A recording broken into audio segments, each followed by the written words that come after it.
the Grey Hat Beard podcast. Hello and welcome to show 24 of Grey Hat Beard, the modern workplace podcast where we talk about all things Microsoft 365.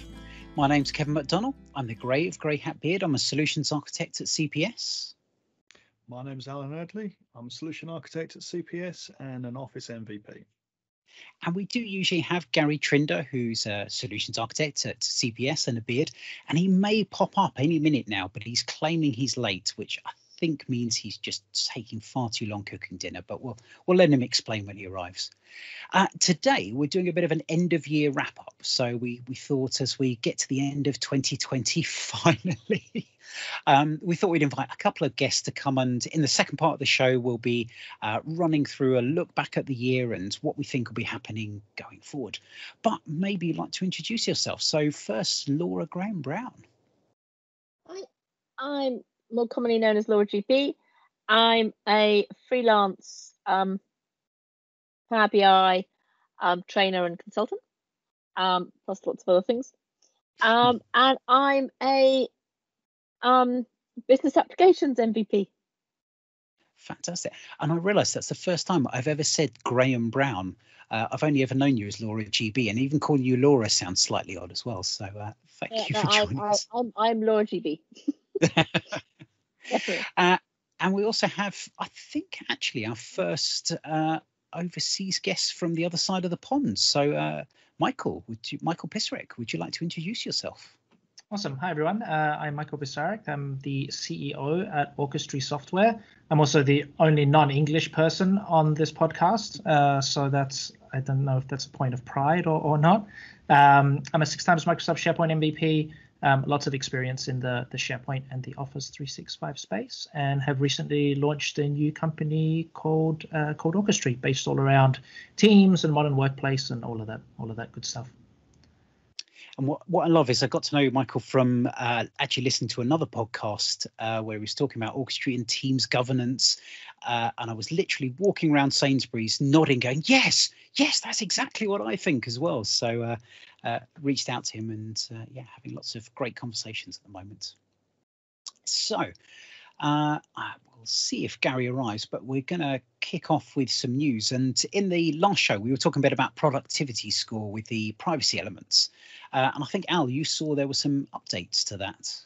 Yeah, it's just a small update that kind of counteracted some of the criticism that they were fielding. So when we spoke about it last time, it was deemed as a snooper's charter to actually for managers to see what their staff are doing, and we kind of said that there are permissions in place, but they did actually say that they would remove the lists of people, so there are no names involved anymore, which kind of removes the ability to snoop, but it does mean that you've still got that same information. You can see whether teams are what tools they're using, how they're communicating, how they're collaborating, but there isn't the way to actually tie it down. So good to see that they responded pretty quickly to that, just to put those criticisms to bed, so we can carry on using productivity score and reap the benefits of it.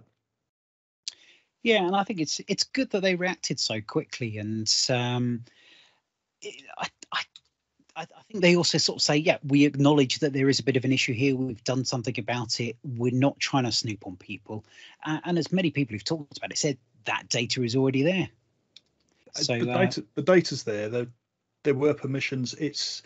I guess it's the sensationalism of it, isn't it? Oh, well, it makes it easy to say, but actually, in practice, it's a lot harder to actually set up the permissions and to let people see it.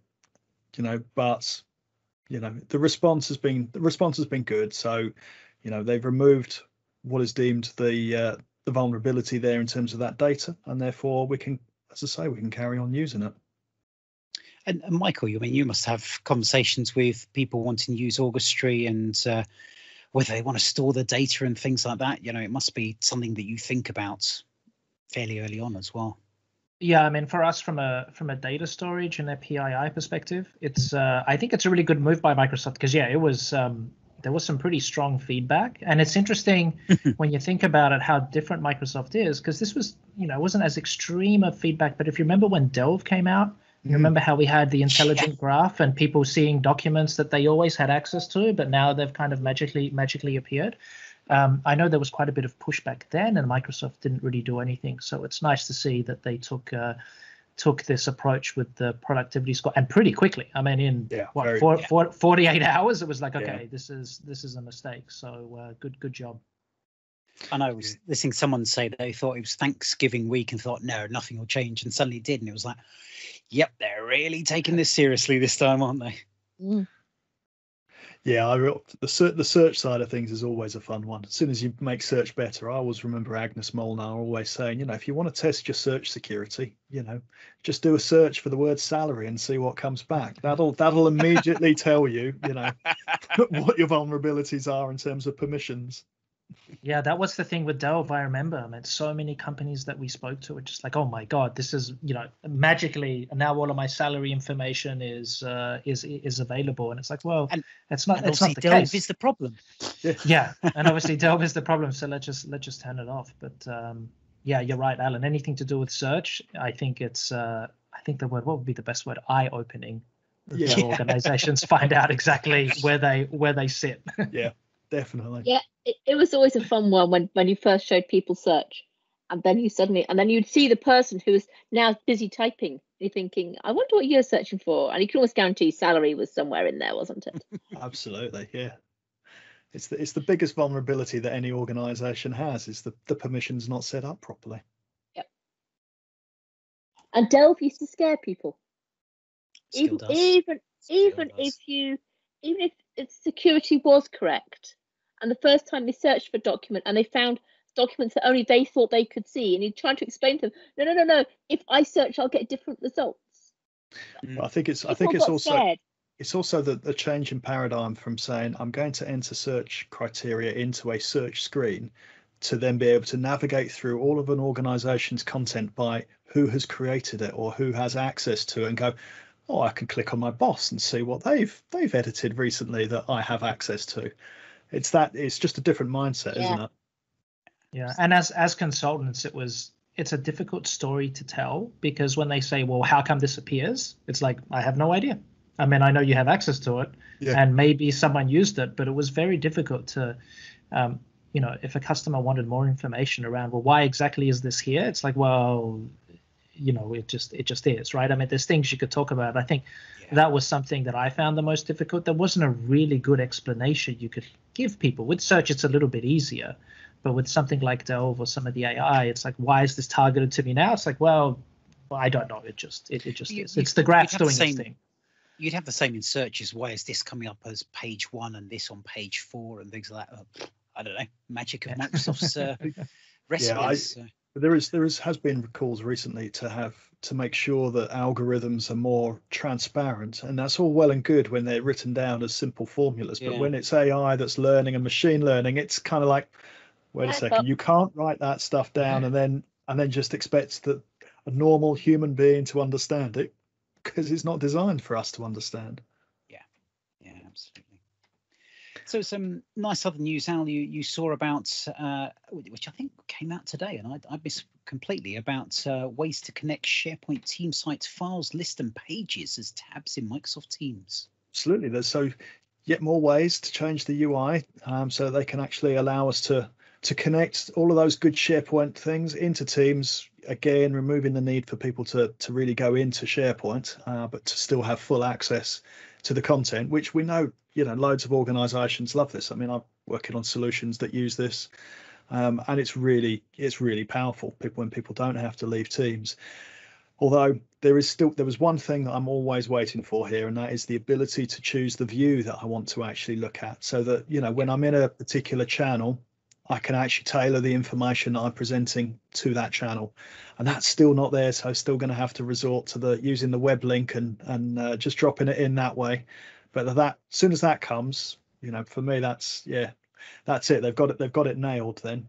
But yeah, I think that they're just making it easier just to pull this content up, surface it in Teams, and just just keep everybody in Teams. They don't need to actually dive into the underlying SharePoint. You can almost avoid the conversation about the relationship between SharePoint and Teams, except for it does say SharePoint on every single screen.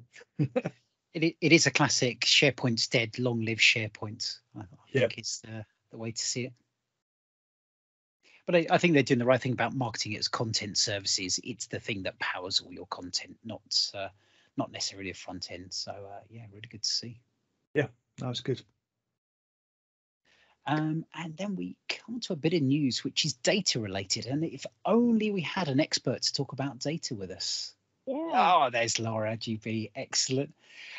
So there were a few announcements. I think they talked about Synapse going GA. But the one that really took that I saw note of was with the Purview. Do you want to talk a bit about Purview while I find the link that I've just lost? Well done. Firstly, it's good old Microsoft naming. Purview. Bizarre. Is that short for PowerView? Yeah, the band for Power in it. Power It's the Purview. northern version, Purview. It's yes. Gotta be, isn't it?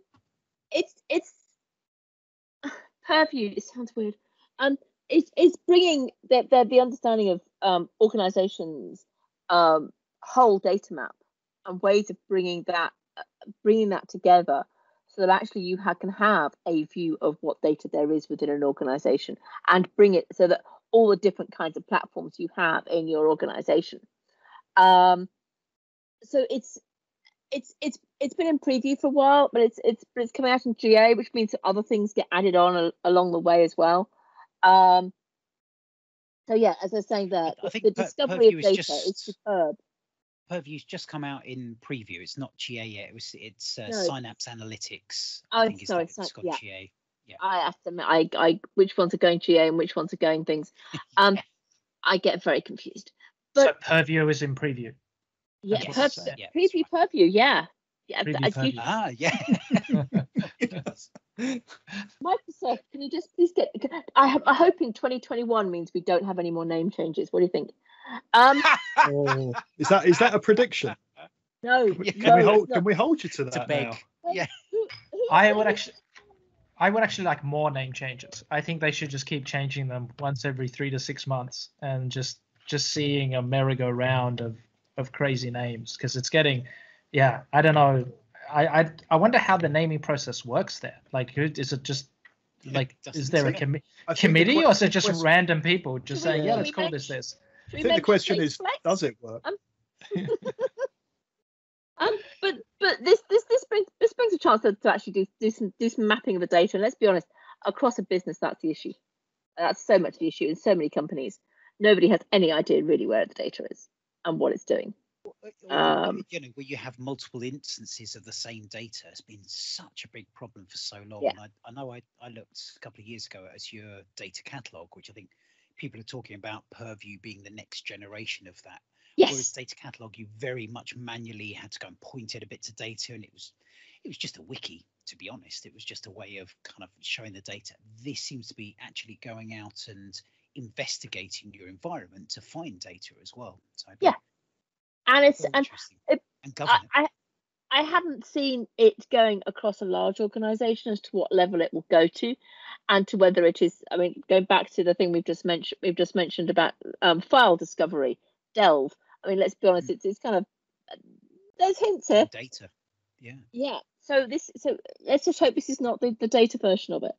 But it'd be interesting to see what it does and what it brings. Especially in some large organizations.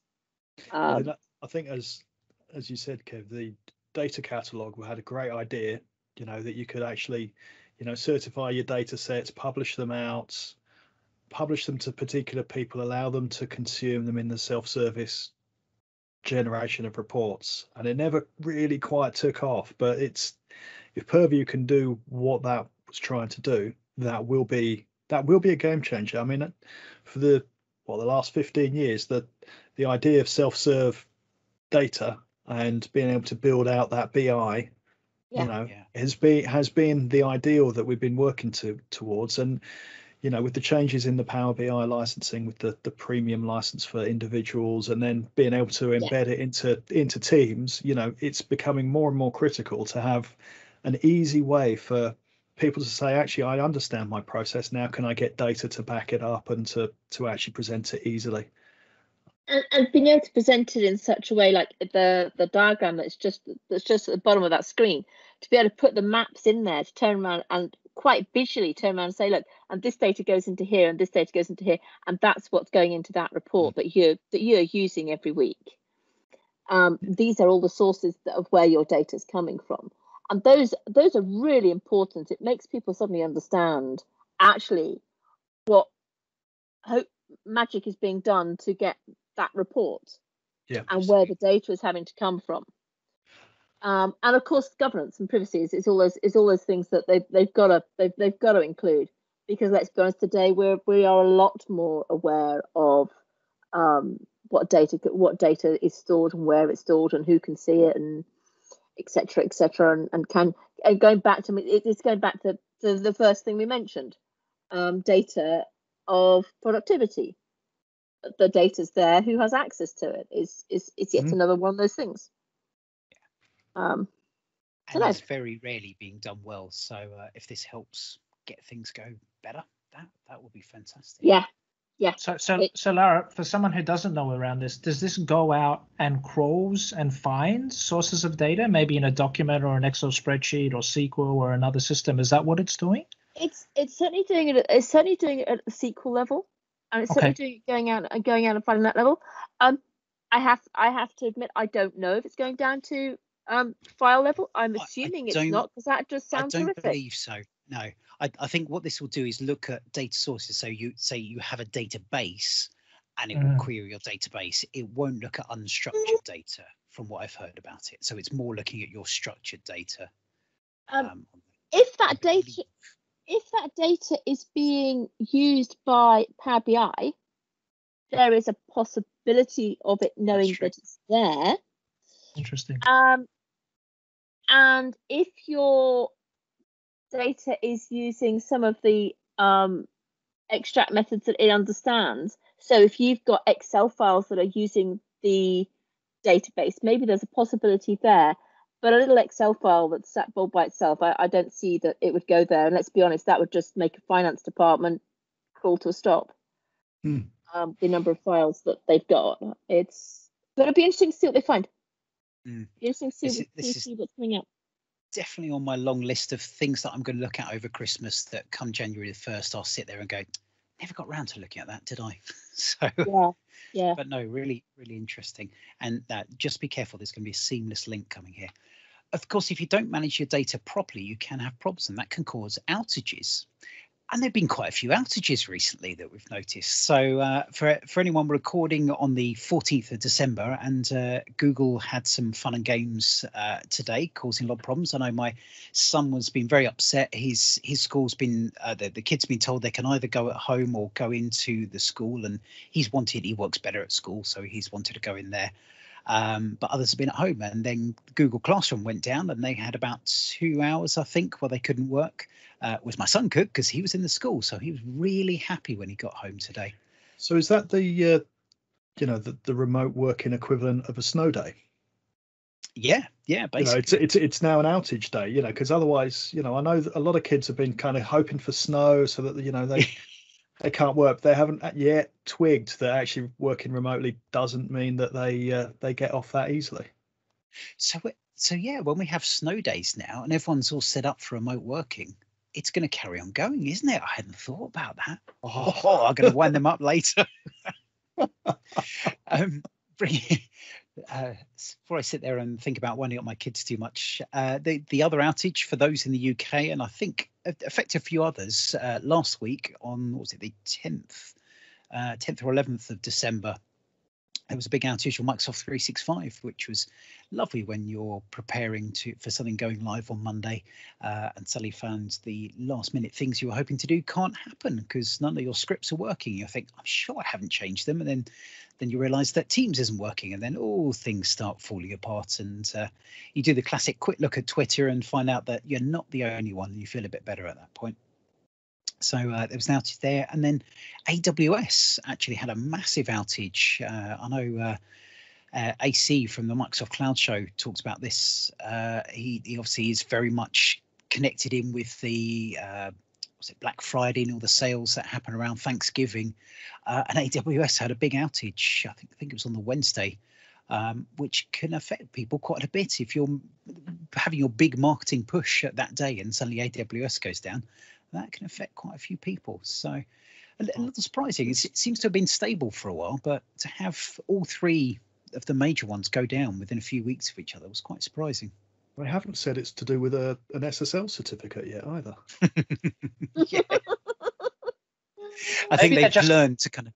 Sorry, maybe they're coordinating it together. I think they're all just like, okay, listen, I'll do an outage, then you do an outage, and you do an outage. We'll fix all the stuff we need to do when the outage is done, and then as long as it's not onboarding. It's like a cartel, isn't it? Oh no, we all need a bit of downtime. Okay, let's coordinate it so none of us can be criticised. They're all in cahoots. Everyone's in cahoots as far as I'm concerned. Absolutely, and they're all tracking us. Actually, that probably is true, but let's not go down that route. Well, they are, but they just don't give our names away with the data anymore, though. So yeah, it was. I do find it quite surprising, but it is a reminder that the cloud is just someone else's PC. Problems do happen. I can guarantee a lot less problems than when you managed in-house. The irony was on Friday when that had gone down, we were having trouble with a 2010 server at the same time that we couldn't get up. So completely independent, I decided not to start working either. So a reminder that it's much better when it's someone else's problem. You can just sit there and whinge rather than when it's your own. And talking of whinging, SharePoint. There was some lovely news from Jeff Teeper that SharePoint hits 200 million daily active users at the moment, which is just absolutely huge. Really impressive. But it's interesting, isn't it, the way they're giving that number when they did have 115 million daily Teams users. I wonder how much the crossover is. How many of those Teams users are not in this number? None of them. I would have thought. I would have to be using Teams. So. Well, they could just be using it for UC, IM meetings, not storing content. My gut feel says they're going to count them regardless. Whether they should be counted is a different question. I'll give that one. But I mean that then says what 85 million are using SharePoint but not Teams, which I thought it was quite a big gap. I was quite surprised. It's a really large gap. That's a huge gap. Yeah, but I think Teams has grown a lot since they last announced it. Yeah, it was interesting because the other thing that they had in there was the Gartner Magic Quadrant for content services, where Microsoft were well away up in the top right-hand corner. For those who aren't looking at the video and haven't heard about Gartner Magic Quadrants, you get a 4-box, and along the bottom it's a graph, completeness of vision. Along the left, it's the ability to execute. So you want to be as top right as possible. Really is the leaders quadrant. And there's a lot of people. This holds a lot of sway because it tells you if you're coming in and you don't know what you want, you need to do something with content services. I know I've looked at these in the past as a way to kind of give me an indication of who the big players are. Doesn't always show everyone, so don't hang everything absolutely on this. If it gives you an indication of the sort of thing you're looking for, you're probably looking at that top box. You're looking at a heavy price as well. There's some great products that aren't on here because they don't want to pay their money to Gartner. So you always have to take a certain amount pinch of salt, but they do some good analysis, and I do like the way they look at things. They certainly drill down into a lot of the details. So don't discount them, but don't hang everything off them. I think it's fair to say. But I think you're right, Alex. So interesting to see that they're pushing that content services vision and still seeing SharePoint. It's still being talked about a lot as the thing that powers things. Definitely. I mean, SharePoint is always, whether people love it or hate it, it's always going to be there underpinning an awful lot of what Microsoft do. Absolutely. The other question with those numbers, it looks like here that they're also including OneDrive users in this SharePoint number. Just looking at that first line there. So I wonder if that's the reason that gap. Yeah, it could very well be. That must be OneDrive for business, though, was yes. They would include. It would be OneDrive. Probably not that many personal anyway, but yeah. But I think it's interesting because as you say, the OneDrive being counted in there You know, I know they're looking at how they bring together the OneDrive portal with the SharePoint portal, and kind of just, it'll simplify it down a bit, you know, when you just start to talk about files, regardless if it's my files or our files. Because, you know, if you've got lists, maybe they'll rename SharePoint to Microsoft Files. Microsoft Content Services, MCS. I don't like to upset you here. It's not going to be named something simple like Microsoft Files. No, it'll be Power Files, won't it? Power That's the files, one. yeah. Power Files. Per files. That's what we want. Per files. Power Powerful files. Powerful per files. I know we're going to be looking to the future a little bit later, but I thought it was great to see the European Collaboration Summit are talking about the 20th birthday, and they're going to be holding a big party for SharePoint in, was it March 27th? So just after my birthday, very excitingly.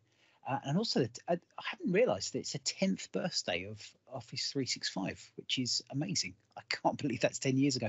And 5 years since the Future of SharePoint event that Jeff Teeper did. And that is really making me feel that life is slipping away far too quickly and we're getting old very quickly.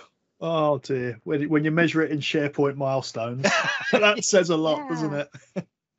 Maybe that's it, because you're not going to have the releases so often anymore. So we're going to have to just hark back to the birthdays. That's going to be the updates instead. That'll be the updates. Perfect. Yeah. Yeah. So yeah, do have a look. European Collaboration Summit. Put on your tie, slip on your dress, and join us for SharePoint's 20th birthday. I'm sure you'll all look amazing in dresses. Absolutely, as long as you have a hat with it as well, Al. I could do the hat more easily than the dress. Yeah, You've got plenty of time to prepare. Yeah, But that will be a part. Laura. Anytime. Always willing to stitch you up, Al. Oh, absolutely. It's my job. So we don't have our resident beard who loves the dev talk and talking about graph. Maybe Michael, you could talk a little bit about this. I'm hoping you've seen a bit on this on the general availability of the Microsoft Graph Toolkit. Yeah, so this is pretty interesting that they're forging so quickly with this. But this is essentially a series of components that allow you to build common capabilities using the Microsoft Graphs. So things like people pickers and getting information back from To-Do and Planner, for instance. It's actually pretty good. The new one, so this one I really like. This people card I think is actually very, very cool. So it's something that's starting to mimic a lot of what Microsoft is doing, or Microsoft has out of the box already. We will be leveraging this in Orchestry because we were going to write our own. But yeah, but if this is within here, then hey, we don't have to do this. But there's definitely a lot of really neat components, and it's pretty surreal, some of the demos that Microsoft does in terms of building some pretty sophisticated solutions just using this graph toolkit. And it seems like it's just going to get better and better, and there's more pieces coming out. But I know there's some to-do stuff as well.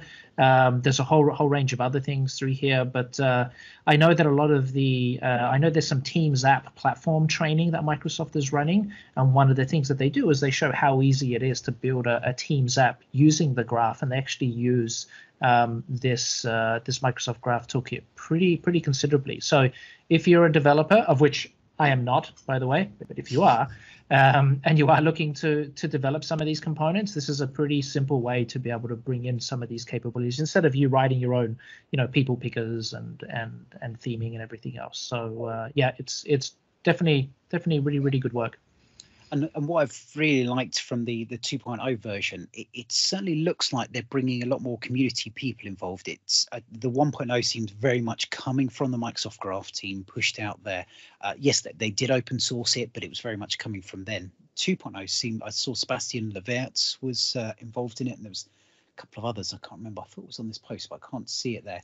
But more and more people involved in it, which is brilliant. That I think taking it out just from Microsoft, broadening it out, it's something that Graph's done in some areas, but not in others. And I think the more they can introduce the community into these things, the more powerful they're going to get, like the PnP stuff that comes through. So yeah, really good to see some of that.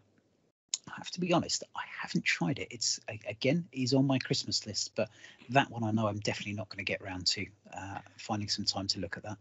Well, you have to start. If you've got your Christmas list so full, you're going to have to start your New Year's resolutions soon.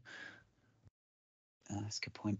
No, I just do it. It's like the My Day. The My Day becomes Christmas Day, Boxing Day. I just keep pushing it back and back. Okay, yeah. Until you get to you've managed me for long enough, Al. Yeah. Control A, delete. Let's start again. Yeah, exactly. Until it's all out of date. The other lovely bit of don't tell anybody your New Year's resolutions. You won't let anybody down that way, will you? If only we didn't have a podcast where we talked about what we wanted for next year. Oh dear. Next one is announcing the public preview of the Microsoft Teams Activity Feed API on Microsoft Graph. I thought this was quite interesting because basically what this is opening up is the ability to have Teams, almost your own instance of Teams. You could start to create them and build into your apps. Maybe if you were developing a product that had a landing page for it and you wanted to put that Teams activity page, really nice way of showing that. Oh, this to me is brilliant, because what this allows you to do now is essentially bring in other applications, other capabilities, and use that Teams activity feed as a way to essentially push notifications from Teams or for other external systems. And I think the whole goal of Microsoft is really that Teams is that central, digital workplace platform that glue. This is really interesting. We're actually doing a lot of stuff with this. We've been doing quite a bit of it already, because we used to have notifications, but we used to use emails and a bunch of other things. But putting them directly into that experience where users are through Microsoft Teams, I think there's going to be a lot of fascinating opportunities here. This is one of these kind of subtle things. You kind of look at it and you think, it might be useful or might be not. But I think once people actually get into it and start seeing what you can do, this gets really, really interesting. Even something as simple as some intranet integration, for instance. If you want people to view a particular news article because it's really important, you can push this through the Activity API. Maybe you choose from a group of people that you want to publish it through. So like a simple scenario like that could really help target some of these pieces. So I like think this. Also now huge fan. With the connectors, you've also got third parties. So whether it's your timesheet system, say someone's requesting approval, that can appear in the list. Maybe it's something from Salesforce, maybe using that for marketing. You've got a new client update that can fire into this, and then people can look to control that. So this is quite a small, quiet article, but I think this will, as you've mentioned there, Michael, a lot of people will be thinking, oh. Whether this will become too big now and become an unusable activity list, much like email, hopefully people are going to have some common sense about that and control it. But I think the potential's huge. Yeah, I think it opens up some really interesting potential ways to use it. But I think you're right. There's going to be a balance there in terms of, I've already probably got a dozen flows that all go into my feed and go, it's failed or something's happened, and it's kind of like, there's a lot of noise there. You almost want to be able to go, I want to have one feed for this and one feed for that, and do something slightly more nuanced than just having one feed. But I think these are all the ideas that Microsoft have the potential. If they've got 115 million users using it, they're going to have so many ideas as to how to extend it and develop on what we get in that feed and how we configure it. Yeah, really good. Right, I'm going to try and wrap up this half of the show in the next 3 or 4 minutes. So I'm going to rocket through some of what I quaintly put as our ego posts and events. So events we're doing and blog posts we put together. One I do want to share, that we had the Collab Days Munich and Vienna. And Grey Hat Beard were joined by Louise Fries, Carolina Katikari, and Vesa Noppanen. And we talked about all things etiquette of Microsoft 365 in a format you may recognize is going to appear in the second part of the show. And someone there in the chat said, maybe you could put it up, all those great ideas, as a blog post. So on my blog, mcd79.com, put all those ones up there. So taking the little notes of how to have good etiquette and what breaches of good etiquette most frustrates you. So do have a look at that one. I've got a few events coming up. I know Gary's not here, so I'll speak for him. He's speaking at the Microsoft 365 UK user group next week, covering keyless authentication with Azure Managed Identity. I think he's got a fancy new title for this, Al, which has suddenly come out of my head. It does. I can't remember what it was, but he does have a new title for it. We should probably let him announce his shiny new title. It was a good title. Yeah, was it something where we're going, we don't need no configuration or something like that? But yeah, something like that. It's worth it for the title. So join, and then Gary will have that as the first slide that's coming up there. We also there's the end of year Collab talk, which I'll put a link to in the show notes. Always a great event, and I know Kristin Buckley is doing that on, I think it's the 30th or 31st. I think it's 30th of December this year. Always a great one, looking back and looking what's coming forward. We've got next year more. We have the Scottish Summit coming up with Grey Hat Beard and Gary speaking on managing a tenant and SPFX using CLI for Microsoft 365. And Al, you've got a session there as well. Yep, I'm doing the Microsoft To Do is good for your mental health. It's always a good one. And Laura, you at the Scottish Summit? Yep, I'm doing a session which I didn't think I was doing, but I am apparently. Beautiful report. Can I print it? Oh, I like the sound of that. I can see you were enjoying the Scottish Summit last year. I can see you nicely on the front Scottish page there. Summit last year. No, this year. Oh, Yes, of course. The last. Awesome. It was the last event this year. Yeah. It was. It's what got me banned from my work site. But anyway, it was an awesome conference. We also have Al early next year. You're speaking at the I can never remember Microsoft Cloud South Coast User Group. I can never remember what the MC is. Yeah, South Coast User. Bizarrely, this is going to be in person. Yeah, Hopefully. well, it is potentially. I will hold off and see how we're actually doing by then, and see whether I will actually be there in person. It will be hybrid though, so it will be online as well. Absolutely. I have to say, if things are looking okay, I'd quite like to get down to that, but we'll see how things are. We'll see how things today. Probably not. Yeah, we'll see how things pan out. Laura, Michael, do you have any events coming up you wanted to share at all? Not to put you on the spot or anything. Sorry about that. No, we haven't got a London. We haven't got a London one until early Feb. Sorry, that's the London Power Platform user group. Yep. Yes. And I'm speaking for, in February. So I'm not saying anything till February. I'm speaking for Ben Watson at the Ireland Power BI group. I can give you the link to that. Which Ireland or an island? Ireland, as in Guinness and things. Yeah, no, Ben has got me speaking. I think I'm doing Power Queries taking over. Oh, very nice. That's pretty good. And Michael, I know you've had a few webinars and things recently. You taking a bit of break over Christmas, or? Yeah, we had a lot on. We are a little bit of a break, and then we're back at it. So I think we've got 7 or 8 webinars already scheduled with a bunch of Orchestry partners, which is great. And then I'm hopefully going to be speaking at the Microsoft 365 Friday, California, 2021, which will definitely not be in person. Looking at the way things are down there, definitely there's no way. So no, and probably a few more conferences as well, just seeing how it all pans out. But definitely a lot planned for next year. Yeah, I think a lot of people have kind of seen the early 2021 and think if we hold off a bit, maybe we can do it in person. But see how Christmas treats us. Yes, exactly. So we wait and see. But thinking back about this tumultuous year, I think is what we're going to do in part 2. So we'll wrap up part 1 and let's get started looking back. So thank you very much. Do listen out for part 2.